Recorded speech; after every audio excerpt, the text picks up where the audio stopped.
Hai, perkenalkan, kami adalah kelompok 24. Kami bertugas di Padukuhan Klumpit, Desa Kenteng, Kecamatan Ponjong, Kabupaten Gunung Kidul.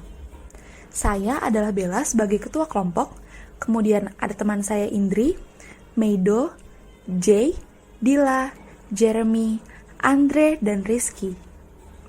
Kami akan mempresentasikan mengenai program kuliah kerja nyata 77 yang telah kami buat. Pada zaman kecanggihan teknologi saat ini, manusia semakin dimudahkan dalam menjalani berbagai aspek kehidupan.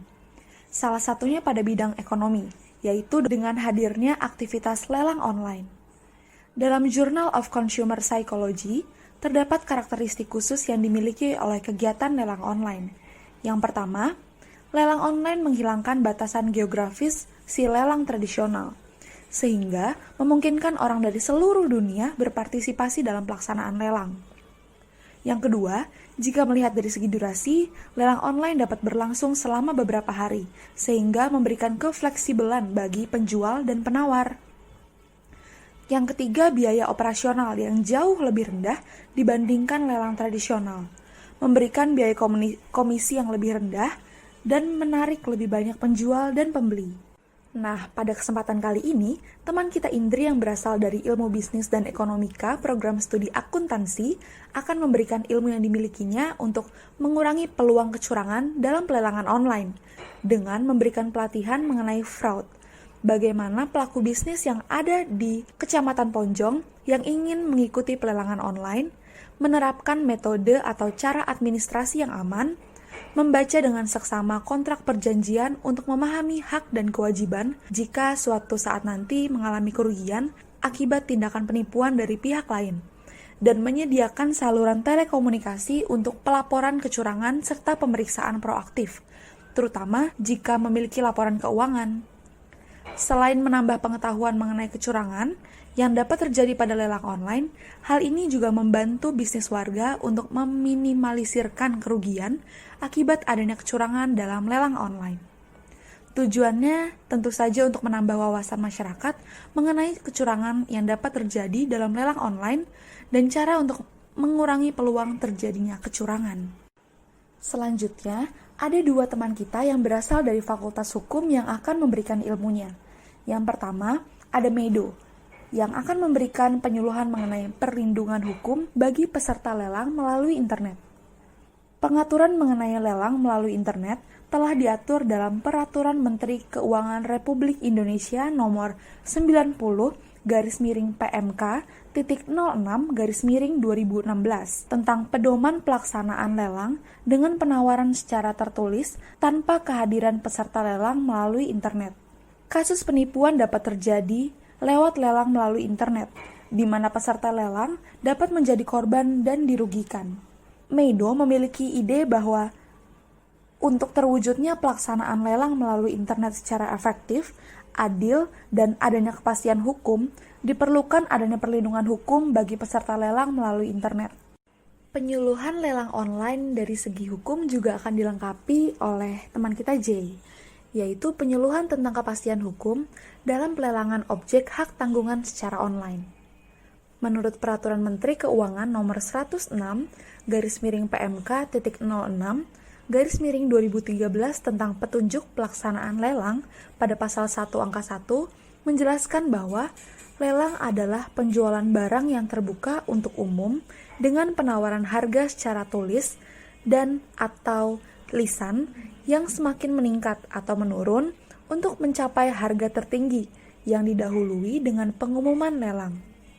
Adanya penawaran lelang secara online dilatar belakangi bahwa pembangunan nasional haruslah dilakukan dengan proses yang berkelanjutan yang harus senantiasa tanggap terhadap berbagai dinamika yang terjadi di masyarakat. Kemudian pada pasal 54 ayat 3 Peraturan Menteri Keuangan Nomor 106/PMK.06/2013 juga menjelaskan bahwa penawaran lelang secara tertulis tanpa kehadiran peserta lelang dapat dilakukan melalui 1. Surat elektronik atau email, 2. Surat tromol pos, dan yang ketiga, internet. Kemudian pada pasal 60 ayat 2 Peraturan Menteri Keuangan nomor 106/PMK.06/2013 menjelaskan bahwa penawaran yang telah disampaikan oleh peserta lelang kepada pejabat lelang tidak dapat diubah atau dibatalkan oleh peserta lelang. Nah, tujuan dari program yang disampaikan oleh J yaitu memberikan pengetahuan mengenai kepastian hukum pada saat ingin melakukan lelang online dan membantu masyarakat Kecamatan Ponjong agar melakukan lelang secara online. Kemudian, saya sebagai mahasiswa ilmu komunikasi juga ingin berbagi pengetahuan yang dapat diterapkan masyarakat Ponjong dalam aplikasi lelang online ini. Ketika seseorang ingin mengenalkan produk yang mereka miliki kepada pembeli, mereka perlu memahami prinsip komunikasi pemasaran produk. Komunikasi pemasaran dapat berupa perencanaan, kreativitas, pengintegrasian, dan implementasi yang dilakukan secara terus-menerus, sehingga memberikan pengaruh kepada target konsumen. Di sini, saya akan memberikan penyuluhan terkait Integrated Marketing Communication Tools kepada masyarakat Kecamatan Ponjong. Melalui strategi marketing sederhana 4P dan 4C, kami akan membantu masyarakat Kecamatan Ponjong untuk meningkatkan penjualan, menjalin relasi dengan konsumen, dan memperkuat brand. Nah, selanjutnya teman kita Dila yang memiliki ilmu informatika pun ingin berbagi pengetahuannya. Untuk itu, dalam program ini, kami bertujuan untuk membantu para pemilik barang yang ingin dilelang dalam pelaksanaan proses bisnisnya, sehingga mempermudah pengelolaan dan transaksi yang terjadi, serta meningkatkan keamanan dan dapat memberikan laporan penjualannya. Aplikasi lelang online ini diadakan dalam bentuk mobile maupun web, sehingga mudah diakses dimanapun dan kapanpun dibutuhkan. Pengguna hanya perlu terhubung ke internet, dan kemudian aplikasi lelang online dapat digunakan. Tentunya, tujuannya untuk meningkatkan efisiensi dan efektivitas proses lelang online, menjaga keamanan, dan mempermudah pengecekan data. Program ini juga akan dilengkapi oleh penyuluhan yang diberikan oleh teman kita Jeremy yang berasal dari sistem informasi. Dibutuhkan pembelajaran tentang analisis SWOT yang sangat berguna untuk menganalisis dari segi kekuatan atau strength, kelemahan atau weaknesses, peluang atau opportunities, dan ancaman atau threats. Dengan menggunakan analisis SWOT, maka usaha dengan menggunakan aplikasi lelang online akan lebih terarah dan terstruktur proses bisnisnya.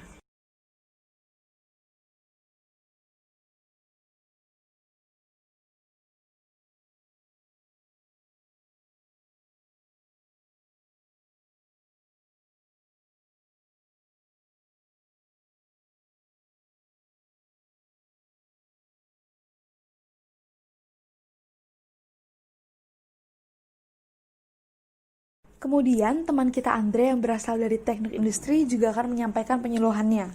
Nah, bagi penjual awam yang masih baru dalam sistem lelang ini, pastilah kebingungan dalam menentukan harga aset yang ingin mereka jual.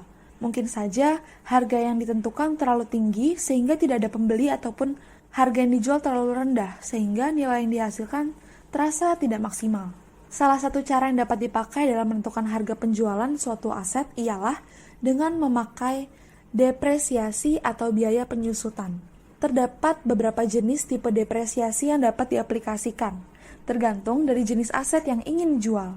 Nah, tujuan penyuluhan yang disampaikan oleh Andre, yaitu dengan adanya program kerja ini diharapkan masyarakat Kecamatan Ponjong mengerti cara menentukan nilai aset yang akan dijual ke pelelangan online dan dapat memberikan keuntungan yang optimal terhadap penjualan aset masyarakat Kecamatan Ponjong. Penyuluhan mengenai lelang online yang terakhir akan disampaikan oleh teman kita Rizky yang berasal dari teknik sipil. Penggunaan aplikasi bantuan untuk mempercepat dan mempermudah lelang akan sangat membantu di dunia konstruksi. Karena lelang dapat dilakukan di mana saja dan kapan saja tanpa harus bertemu antara owner dengan para kontraktor. Berkas-berkas yang semula berbentuk kertas pun bisa diubah menjadi bentuk digital. Hal ini tentunya akan menghemat waktu dan juga bahan. Sistemnya sangat sederhana. Pertama, owner proyek harus melakukan registrasi akun melalui aplikasi yang sudah disediakan. Setelah itu, owner membuat iklan lelang di aplikasi dengan memuat deskripsi dan dokumen selengkap mungkin agar kontraktor tidak bingung. Lalu, kontraktor mengunduh berkas dan dokumen yang diperlukan yang selanjutnya akan dipelajari. Setelah mendapatkan nilai kontrak, kontraktor akan melakukan bidding sesuai dengan yang diperhitungkan. Lalu, kontraktor tinggal menunggu pengumuman hasil lelang yang dilakukan owner proyek. Tentunya bertujuan agar lelang lebih hemat dan efisien dari segi waktu dan biaya. Sekian presentasi program kewirausahaan lelang online dari kelompok 24. Untuk program yang kedua dapat dilihat pada video berikutnya. Terima kasih.